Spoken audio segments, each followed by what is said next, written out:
तो in last class हम लोगों ने सिंगल फेज ट्रांसफार्मर पढ़ना स्टार्ट किया था, जिसमें ट्रांसफार्मर का बेसिक प्रिंसिपल क्या होता है, mutual induction which is based on Faraday's law of electromagnetic induction, and after that ये रिलेशंस, क्या रिलेशन होती है सेल्फ इंडक्टेंस और इंडक्टेंस के बीच में, नंबर ऑफ टर्न्स के बीच में। देन सिंगल फेज ट्रांसफार्मर के बारे में कुछ information, that single phase transformer static device होती है because of that its efficiency is near about 98 to 99%. And after that, on the basis of working, transformer can be classified in two parts, step up and step down. And how can we differentiate between step up and step down? That based on the number of turns and EMF induced in the winding. If number of turns in the secondary winding is greater than primary winding, then transformer is known as a step-up transformer, because in that case EMF induced in the secondary winding will be greater than EMF induced in the primary winding. In next case, if however number of turns in the secondary winding is less than the number of turns in primary winding, then EMF induced in the secondary winding will be less than EMF induced in the primary winding, and in that case transformer will be known as step down transformer. Transformer is also known as electromagnetic energy conversion device because in the primary circuit, electrical energy is given as an input to the transformer that is converted into magnetic energy in the core of the transformer, and then it is again converted into electrical energy at the output, that means in the secondary circuit of the transformer. In general, when transformer is not in operation, then the two windings of transformer is known as low voltage winding and high voltage winding. What is the difference between low voltage and high voltage winding? Then the answer is the winding in which number of turns are lesser is known as low voltage winding, and the winding in which number of turns are higher is known as high voltage winding. But once a transformer is in operation, in that case, in the winding where supply source is connected, that part of the winding and that winding basically is known as primary winding or primary circuit. And the other winding of the transformer where load is to be connected, maybe load is connected or the secondary winding is, this winding is open circuited, then this winding is known as secondary winding. I mean, load is connected into the secondary winding. It may be connected sometime, and sometimes the transformer is working on no load. That means there is no load is connected. Normally, there are two major losses in transformer which occurs, and the first one is iron loss. Iron loss consists of two losses known as hysteresis and eddy current. We have already discussed in the previous classes about hysteresis and eddy current losses. And the other loss is I square R loss, which is also known as copper loss. Both losses basically create power losses. So basically, when we talk about losses, that means that there is some loss in power. So these are the points which we have already discussed in last class. So as far as working of transformer is concerned, we have already discussed it, that it is based upon the mutual induction principle. And what is mutual induction principle? So in simple words, you can say that when the same flux, because of the same flux, EMF induced in the two coils which are placed near to each other, that phenomena is known as mutual induction. Hindi में आप ये कह सकते हैं, English में, not in Hindi, English में आप कह सकते हैं जब सेम फ्लक्स के वजह से दो कॉइल्स में ईएमएफ इंड्यूस हो, वो कॉइल दोनों से दोनों आसपास रखी हो और सेम फ्लक्स से दोनों में ईएमएफ इंड्यूस हो जाए, तो उसको म्यूचुअल इंडक्शन प्रिंसिपल कहते हैं। यहाँ पर भी ऐसा ही है, दो कॉइल्स हैं, एक है प्राइमरी एक है सेकेंडरी, ये दोनों सेम कोर पर बांधी गई हैं। इस कोर में जो फ्लक्स सेटअप होता है, फ्लक्स कैसे सेटअप होता है, जब प्राइमरी पे हम इनपुट एसी वोल्टेज अप्लाई करते हैं। तो जो ये फ्लक्स सेटअप होता है कोर में वो अल्टरनेटिंग होता है in nature, that means flux का मैग्नीट्यूड टाइम के साथ चेंज होता रहता है। जब ये फ्लक्स, यहाँ पर जो फ्लक्स सेटअप होगा कोर में ट्रांसफॉर्मर के,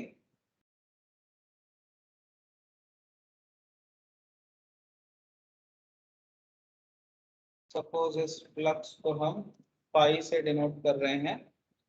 जब ये फ्लक्स सेटअप होगा कोर में तो ये दोनों कॉइल से लिंक करेगा, क्योंकि दोनों कॉइल जो है वो सेम आयरन कोर पर बांधी गई है, तो यानी ये सेम फ्लक्स दोनों ही कॉइल से लिंक करेगा और दोनों कॉइल में एज पर Faraday law of electromagnetic induction EMF induce होगा। यहाँ पर E1 और E2 से मैंने इसको डिनोट किया है।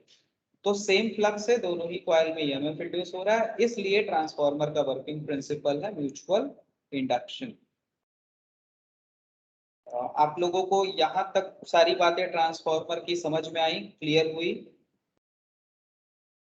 Yes sir. अभी मैंने कुछ देर पहले व्हाट्सएप ग्रुप पे सेम टॉपिक के नोट्स शेयर किए हैं, तो आप लोग डिटेल में नोट्स से पढ़ सकते हैं। यहाँ पर हम लोग सिर्फ समझने का ही काम करेंगे। तो ट्रांसफार्मर की दोनों वाइंडिंग्स में जो ईएमएफ इंड्यूस हो रहा है, इस ईएमएफ के मैग्नीट्यूड को आप इस तरह से शो कर सकते हैं। EMF induced in primary winding is given by, as per Faraday's law of electromagnetic induction, minus N1 d phi by dt. Similarly, EMF induced in the secondary winding may be written as minus N2 d phi by dt. These two are the magnitudes which are induced in both primary and secondary windings, which is given by as per Faraday law of electromagnetic induction. One more thing, we can also write it like that: EMF induced per turn in primary winding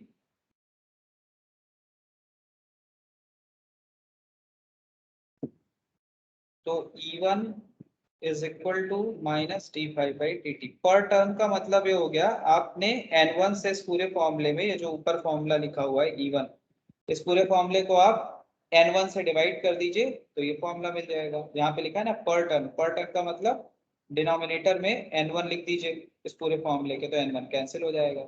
similarly secondary winding में भी पर turn EMF लिख सकते हैं, E2 is equal to minus d5 by dt। यानी दोनों ही winding के पर टर्न सेम ईएमएफ इंड्यूस हो रहा है, d5 by dt, d5 by dt। ठीक है, ये बहुत ही बेसिक और बहुत ही इंपॉर्टेंट कॉन्सेप्ट्स हैं जो दिमाग में बने रहने चाहिए। ये टोटल ईएमएफ है प्राइमरी वाइंडिंग में जहां पे N1 नंबर ऑफ टर्न्स हैं। ये टोटल ईएमएफ है सेकेंडरी वाइंडिंग के जिसमें N2 नंबर ऑफ टर्न्स हैं, बट पर टर्न दोनों ही वाइंडिंग में ईएमएफ सेम, राइट? नेक्स्ट, अब ट्रांसफार्मर के बारे में एक और चीज आप जान लीजिए, क्योंकि ऑब्जेक्टिव आप देने जा रहे हो तो मैं नहीं चाहता कोई चीज बची रह जाए ऐसी, तो ऑब्जेक्टिव में पूछ लिया जाए। On the basis of construction, on the basis of construction transformer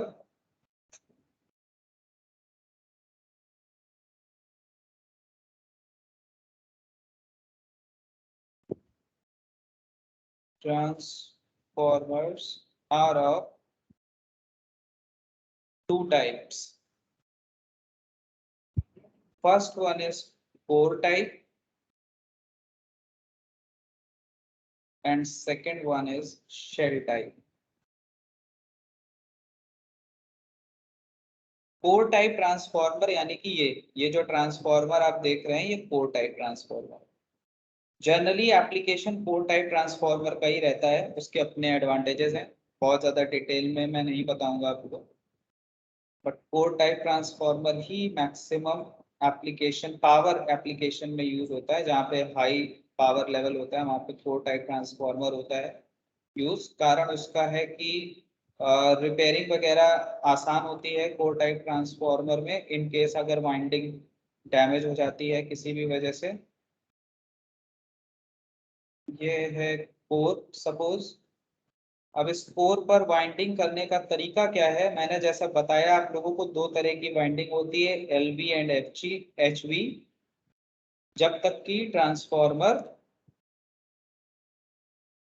working में नहीं लाया गया यानी डिजाइन किया जा रहा है उस केस में। तो वाइंडिंग करने का तरीका ये है कि दोनों वाइंडिंग को बराबर भागों में बांट लेते हैं। पहले एलवी वाइंडिंग कोर पर लगाई जाती है, हाफ इधर, मतलब ये हो गई एलवी वाइंडिंग।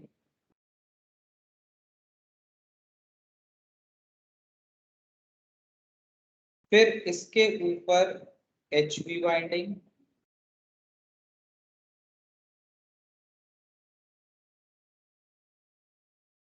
फिर इसके ऊपर एचवी वाइंडिंग,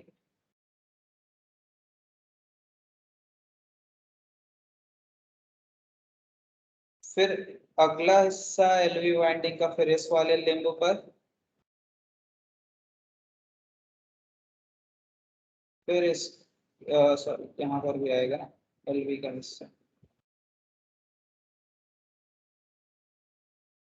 फिर एलवी के ऊपर एचवी।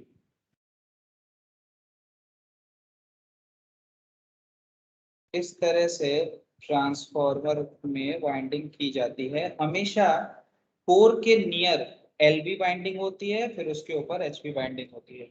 ऐसा इसलिए करते हैं to reduce the amount of insulation required for winding, क्योंकि इन दोनों वाइंडिंग के बीच में ये जैसे कोर है, पहले यहाँ पर इंसुलेशन लगाया जाएगा, उसके ऊपर एलवी वाइंडिंग बांधेंगे, फिर बीच में लैमिनेशन डाला जाएगा, उसके ऊपर एचवी वाइंडिंग। तो इस तरह से करने से अमाउंट ऑफ इंसुलेशन की जो रिक्वायरमेंट है वो कम हो जाती है अगर एलवी को कोर के पास बांधते हैं। और इस तरह से वाइंडिंग को आधे आधे पार्ट्स में करके बांधने का कारण है लीकेज फ्लक्स को रिड्यूस करना। लीकेज फ्लक्स क्या होती है, ये जो आप ट्रांसफॉर्मर देख रहे हो वाइंडिंग बांधी गई, अब क्योंकि फ्लक्स जो है वो एयर में भी पाथ बना सकती है। तो मान लीजिए प्राइमरी वाइंडिंग से कुछ फ्लक्स एयर में पाथ बना ली, इसी तरह से सेकेंडरी वाइंडिंग से भी सम अमाउंट ऑफ फ्लक्स में फाइंड पाथ इन एयर। तो मान लीजिए कि फ्लक्स जो ट्रांसफॉर्मर में बननी थी वो है सपोज 10 मिली वेबर, और कुछ फ्लक्स एयर में पाथ बनानी यानी कि लीक कर गई, मान लीजिए वो है 1 मिली वेबर। तो अब ट्रांसफॉर्मर की फ्लक्स रिड्यूस होके कितनी हो गई, 9 मिली वेबर। और ये अनडिजायरेबल है। ट्रांसफॉर्मर की फ्लक्स कांस्टेंट होनी चाहिए। जो कोर में फ्लक्स सेटअप हो रही है वो एयर में पाथ नहीं बनानी चाहिए यानी लीक नहीं करनी चाहिए। तो लीकेज फ्लक्स को रोकने के लिए इस तरह से वाइंडिंग की जाती है कि थोड़ा सा हिस्सा इधर एलवी का, फिर थोड़ा सा हिस्सा इधर, फिर एचवी का इधर, फिर एचवी का इधर। इस तरह से वाइंडिंग करने का ये पर्पज होता है to reduce amount of leakage flux. तो ये हो गया कोर टाइप ट्रांसफॉर्मर का कंस्ट्रक्शन। अब आते हैं शेल टाइप ट्रांसफॉर्मर के कंस्ट्रक्शन पे।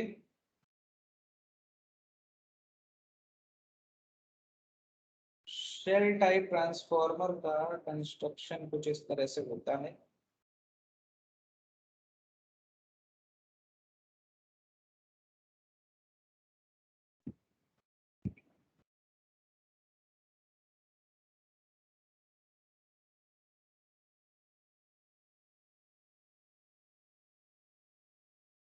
और यहाँ पर जो वाइंडिंग है वो इस तरह से कोर में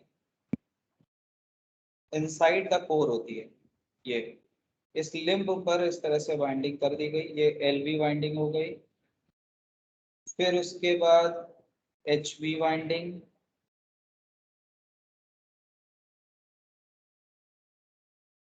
फिर एलवी वाइंडिंग। इसको कहते हैं सैंडविच लेयर वाइंडिंग। जैसे ब्रेड के ऊपर ब्रेड रख के बीच में जो भी आइटम सैंडविच बनाने के लिए यूज होता है उसको रखते हैं, फिर उसके बाद अगला ब्रेड का स्लाइस रखते हैं, तो सैंडविच इस तरह से बनती है। उसी तरह से यहाँ बाइंडिंग है, इसीलिए इसको sandwich layer type of binding कहते हैं। तो इस तरह से एक ये बाइंडिंग हो गई sandwich type.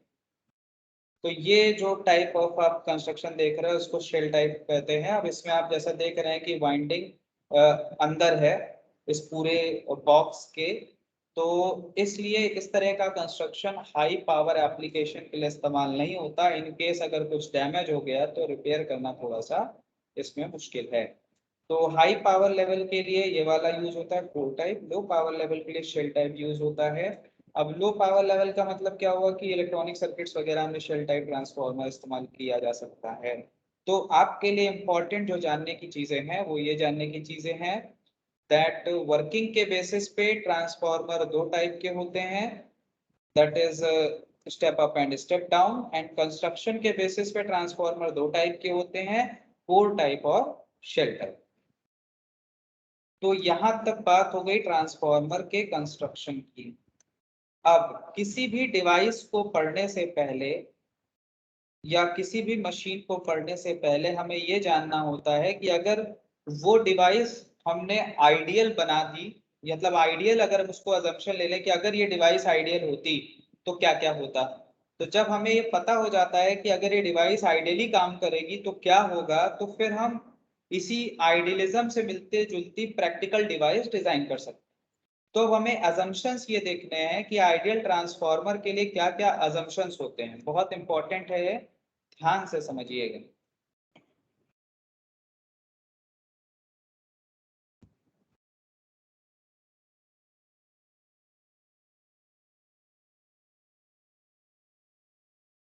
So what are the assumptions of ideal transformer?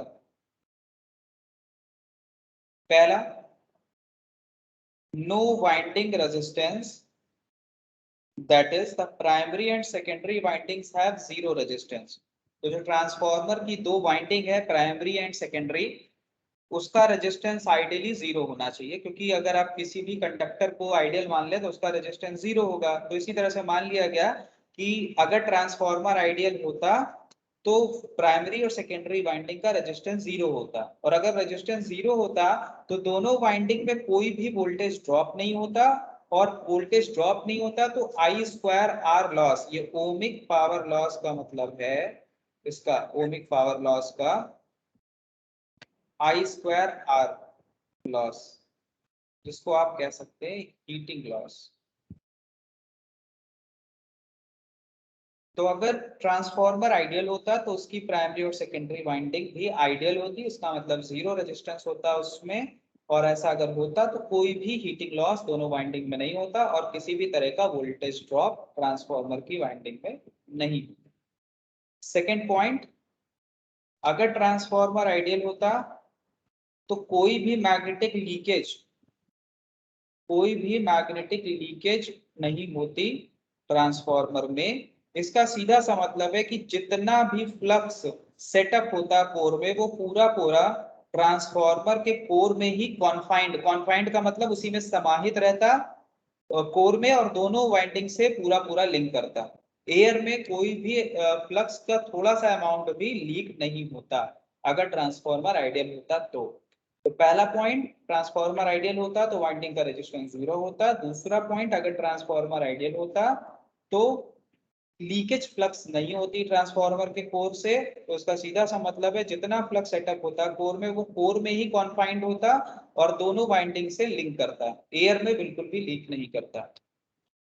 अगला पॉइंट, अगर ट्रांसफार्मर आइडियल होता तो कोई भी आयरन लॉस नहीं होता ट्रांसफार्मर के कोर में, ना हिस्टेरेसिस लॉस होता ना एडी करंट लॉस होता।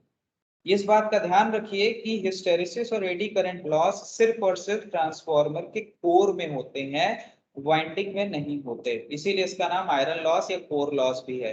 तो अगर ट्रांसफार्मर आइडियल होता तो हिस्टेरेसिस और एडी करंट लॉस जीरो होता।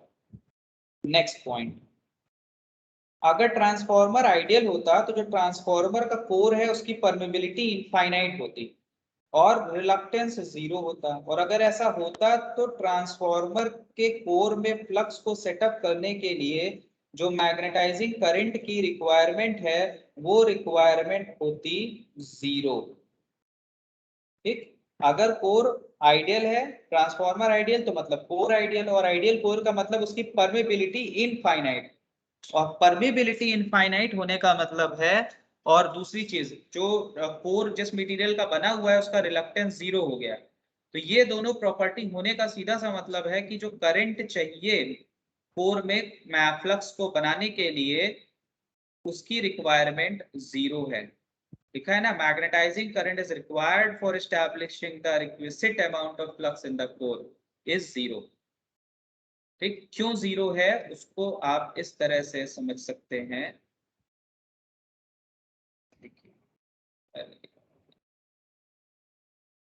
यहाँ पे समझा देता हूँ। देखिए B, sorry, B is equal to होता है mu naught mu R H, right. That means अगर कोर आइडियल है तो म्यू आर की वैल्यू क्या हो जाएगी, इनफाइनाइट। इनफाइनाइट होने का मतलब क्या हुआ कि एच की वैल्यू, म्यू आर अगर आप यहां से निकाले तो क्या है, B by H. Mu naught constant है, इसको थोड़ी देर के लिए नेग्लेक्ट कर दीजिए। अब अगर कोर का परमेबिलिटी जो है वो इनफाइनाइट है तो एच की वैल्यू क्या होगी, जीरो। और h की वैल्यू जीरो होने का मतलब क्या हुआ, h इज इक्वल टू होता है mmf पर टर्न पर यूनिट लेंथ। अब भाई नंबर ऑफ टर्न तो जीरो होगा नहीं, h जीरो होने का मतलब ये जीरो है अगर परमेबिलिटी, रिलेटिव परमेबिलिटी इनफाइनाइट है।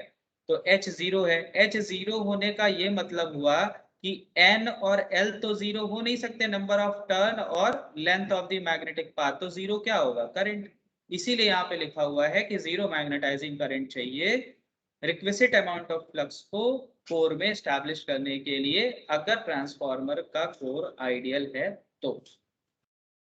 तो इन सारे पॉइंट्स से जो यहाँ पर लिखे हुए हैं, ये चारों पॉइंट्स को अगर आप सम अप करेंगे तो आप इस कंक्लूजन पे पहुंचेंगे that ideal transformer is supposed to consist of two pure inductive coils wound on a loss free core।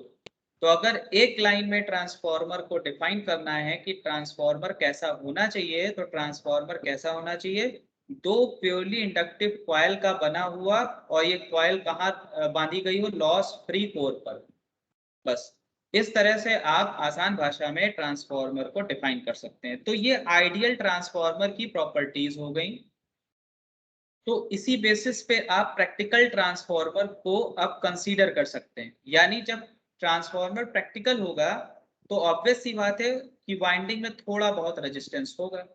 Winding में थोड़ा बहुत रेजिस्टेंस होने का मतलब कि ट्रांसफार्मर का वोल्टेज थोड़ा बहुत ड्रॉप होगा due to some amount of winding resistance, और थोड़ा बहुत हीटिंग लॉस भी ट्रांसफार्मर में होगा। इसी तरह से सेकंड पॉइंट के हिसाब से चले, ट्रांसफार्मर जब प्रैक्टिकल हो गया तो इसका मतलब थोड़ा बहुत फ्लक्स का लीकेज होगा। इस लीकेज फ्लक्स को कम करने के लिए क्या करते हैं, अभी कुछ देर पहले मैंने आपको बताया कि किस तरह से वाइंडिंग को हाफ हाफ सेक्शन में डिवाइड करके बांधा जाता है। थर्ड पॉइंट के हिसाब से चलें तो हिस्टेरिसिस और एडी करंट लॉस होगा, ठीक है। लेकिन हिस्टेरिसिस और एडी करंट लॉस को भी मिनिमाइज कर दिया जाता है डिजाइनिंग स्टेज पर। कैसे किया जाता है, पहले तो ऐसा कोर लेते हैं जिसका पीएच कर्व नैरो से नैरो हो, तो हिस्टेरिसिस लॉस मिनिमाइज हो जाएगा। एडी करंट लॉस को मिनिमाइज करने के लिए कोर को जो है सॉलिड कोर पूरा लेने, जैसे ये कोर आप देख रहे हो, इस तरह से कोर ना लेके कोर को पतले पतले स्लाइसेस में, एडी करंट लॉस जब मैं आपको पढ़ा रहा था तो वहां पे मैंने ये डायग्राम आपको बना के समझाया भी था कि कोर को इस तरह से पतले पतले स्लाइसेस में, पतले पतले पार्ट्स में डिवाइड करके तब उसके बाद कोर बनाया जाता है, जिससे कि एडी करंट लॉस मिनिमाइज हो जाए। अब इसके बाद last part, zero magnetizing current अब नहीं रह जाएगी, यानी कि ट्रांसफार्मर के कोर को मैग्नेटाइज करने के लिए थोड़ा सा करंट चाहिए होगा, क्योंकि आइडियली अगर कोई चीज जीरो है तो प्रैक्टिकली वो क्या होगी, कम से कम होगी। कैसे ऐसा होगा, हम ऐसे कोर को कंसीडर करेंगे जिसकी परमेबिलिटी ज्यादा से ज्यादा हो और उसका रिलक्टेंस कम से कम हो। तो जो अमाउंट ऑफ मैग्नेटाइजिंग करंट है वो जीरो ना होके बहुत कम हो जाएगी। तो ये सारी बातें हो गई इसकी प्रैक्टिकल ट्रांसफॉर्मर। तो आप लोगों को ये पॉइंट्स समझ में आए? कोई दिक्कत तो नहीं किसी को समझने में, जो भी चीजें मैंने समझाई अभी आप लोगों को? रिप्लाई करते रहा कीजिए जिससे पता चले आप लोग क्लास में नो हैं। सर, कोई दिक्कत। समझ में आया ना बच्चों? ठीक है, यस सर। जब सर एक क्वेश्चन पूछना था पूछिए। सर। इसको हम लोग नोट करते चले, जो आपने पीडीएफ भेजा उसमें ये सब है सर? देखिए पीडीएफ में ये सब जरूर होगा, लेकिन मैं इस बात की गारंटी नहीं ले सकता हूँ कि जो मैं अभी बोल रहा हूँ वो पीडीएफ में हो, क्योंकि होता क्या है पढ़ाते समय भावनाएं थोड़ा ज्यादा बाहर आ जाती है ना, तो बहुत सी ऐसी जानकारियां भी हो जाती हैं जो शायद पीडीएफ में ना लिखी। तो नोट मत करिए, रिकॉर्डिंग तो मैं आपसे शेयर करूंगा ही। ओके, समझते चलिए बस। Okay sir.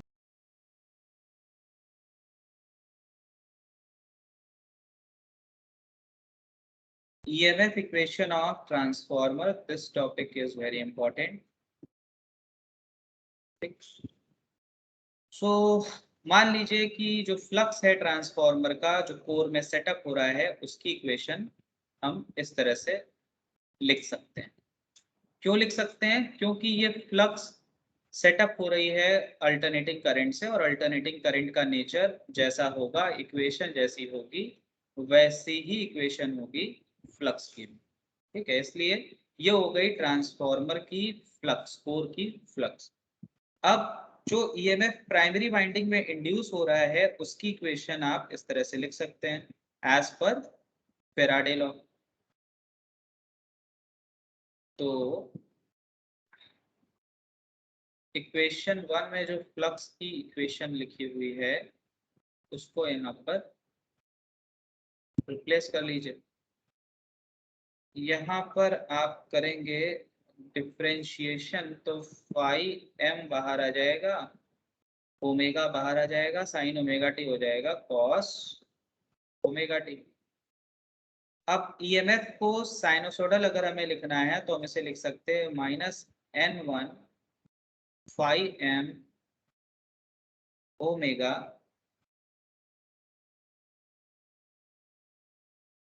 Sign omega T minus pi by 2। Sorry, यहाँ से माइनस हट जाएगा ना, तभी तो हम ये लिख सकते हैं। तो यहाँ माइनस कॉस ओमेगा टी है, माइनस कॉस ओमेगा टी को हम लिख सकते हैं sign omega T minus pi by 2। तो ये ईएमएफ की इंस्टेंटेनियस इक्वेशन हो गई। अब इसमें थोड़ा सा इम्प्रोवाइजेशन करें अगर हम, तो सॉरी,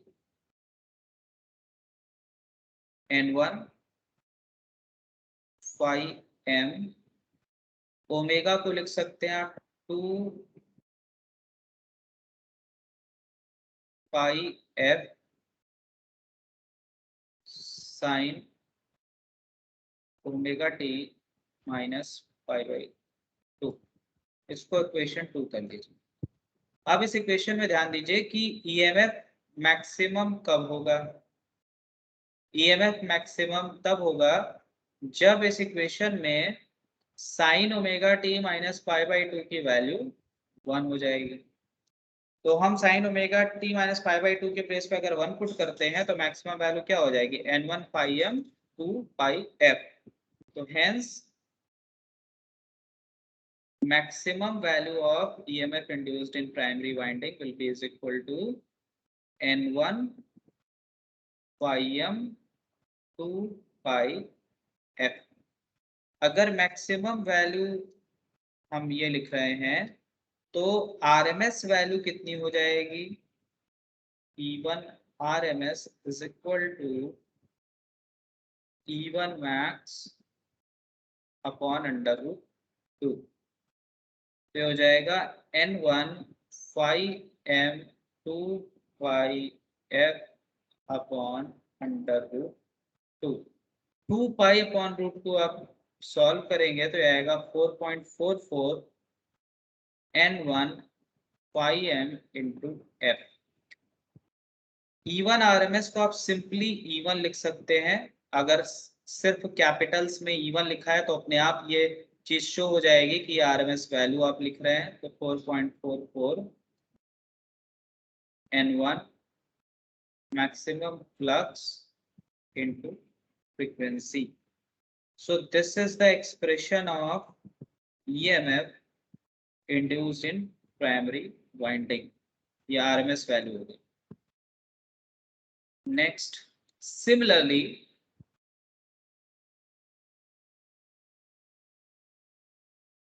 सेकेंडरी वाइंडिंग में जो ईएमएफ इंड्यूस होगा उसकी वैल्यू भी आप लिख सकते हैं 4.44 N2 5M into F.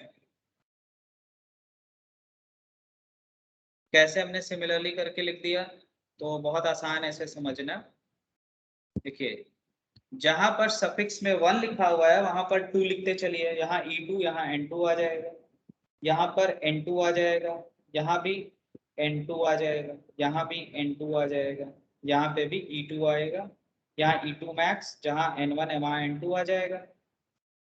Similarly यहाँ E1 की जगह E2 और यहाँ E2 मैक्स अपॉन √2, जहाँ N1 है वहाँ N2 आ जाएगा, यहाँ N1 है N2 आ जाएगा. इसीलिए मैंने यहाँ पे शॉर्ट में सिमिलरली करके आपको बता दिया, समय को बचाने के लिए.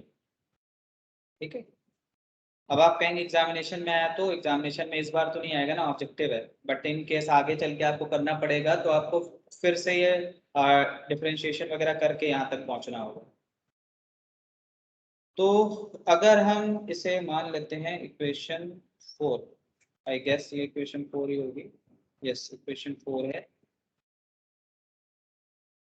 इक्वेशन 4 अपॉन इक्वेशन 3 करिए तो हमें मिलेगा E2 और sorry, let me correct it.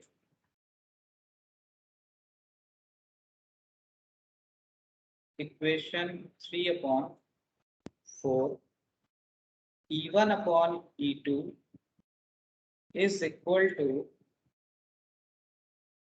N1 upon N2.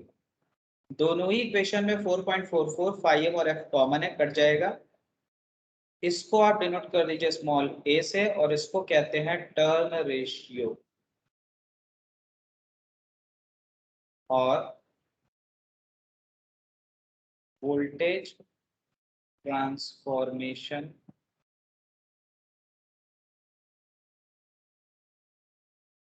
Ratio. Notes में मैं ये चीज अपडेट करके आपको दे दूंगा.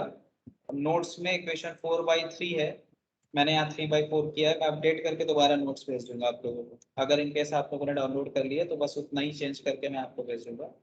तो E1/E2 is equal to N1/N2 is equal to small a, that is known as turn ratio or voltage transformation ratio of transformer. And if transformer is assumed ideal, then input power is equal to output power.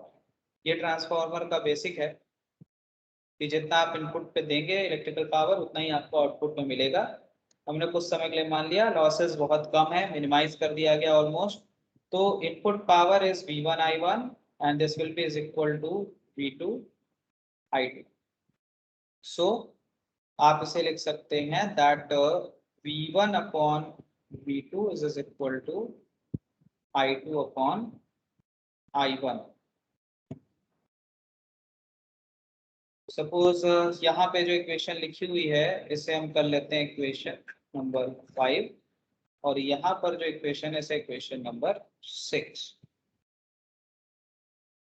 तो transformer ideal हमने assume किया है, तो in case यहाँ पर आप देखेंगे कि V1 is equal to E1 होगा and E2 is equal to V2 होगा.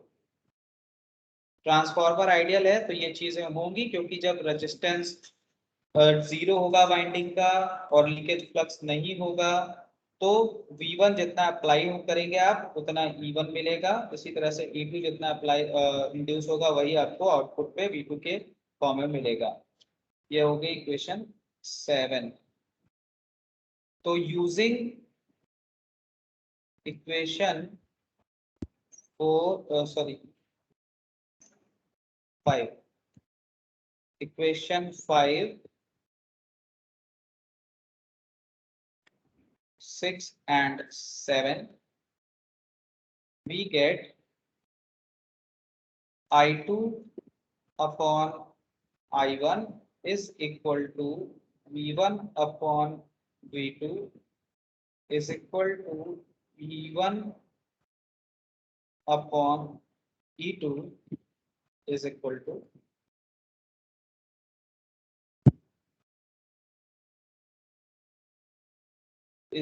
to N1 upon N2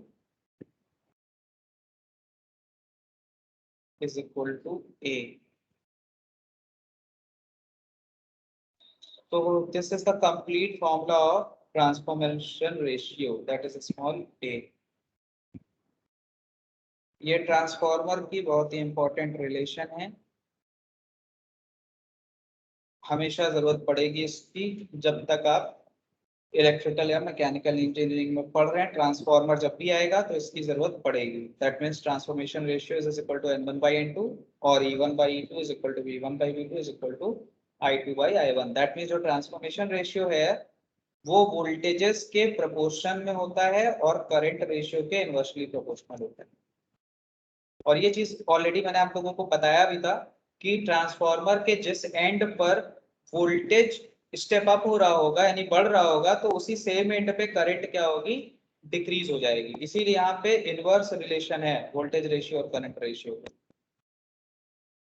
यहाँ पर ये जो चीज लिखी हुई है V1 is equal to E1, E2 is equal to V2, अगर किसी को समझने में दिक्कत हो रही है तो इस तरह से समझिए कि ट्रांसफॉर्मर अगर आइडियल है तो वाइंडिंग में किसी भी तरह का कोई रेजिस्टेंस नहीं होगा, तो ड्रॉप ही नहीं होगा, तो जो आप अप्लाई करेंगे वोल्टेज उतना ही इक्वल वोल्टेज प्राइमरी में इंड्यूस हो जाएगा और जो सेकेंडरी में वोल्टेज इंड्यूस होगा वही ट्रांसफॉर्मर के आउटपुट पे अपीयर होगा। अभी कुछ दिन पहले डायग्राम बनाया था ना इसका 4 टाइप ट्रांसफॉर्मर का।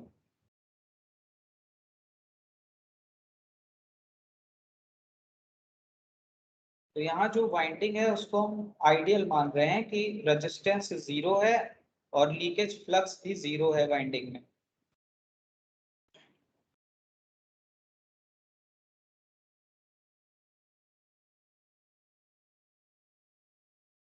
तो यहाँ पर जो वोल्टेज अप्लाई होगा, सपोज आरएमएस वैल्यू इसकी V1 है, तो इसी के इक्वल वोल्टेज यहाँ पे इंड्यूस होगा आइडियली, ठीक है, क्योंकि यहाँ का रेजिस्टेंस वाइंडिंग का 0 है और फ्लक्स भी लीकेज भी 0 है, इसलिए यहाँ पे जो रिएक्टेंस आएगा वाइंडिंग में वो भी 0 होगा।